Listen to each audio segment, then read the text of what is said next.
These are the M4 and M4 Pro scooters. This is a video on folding. So both of the folding mechanisms are very similar.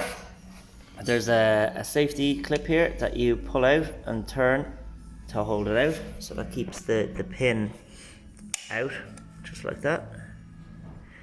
And then I'll show you to fold it. So the easiest way is to hold both brakes and pull the steering forward and press down on the red lever. Clips into place, just like that. To fold it back up again, make sure the folding pin is out.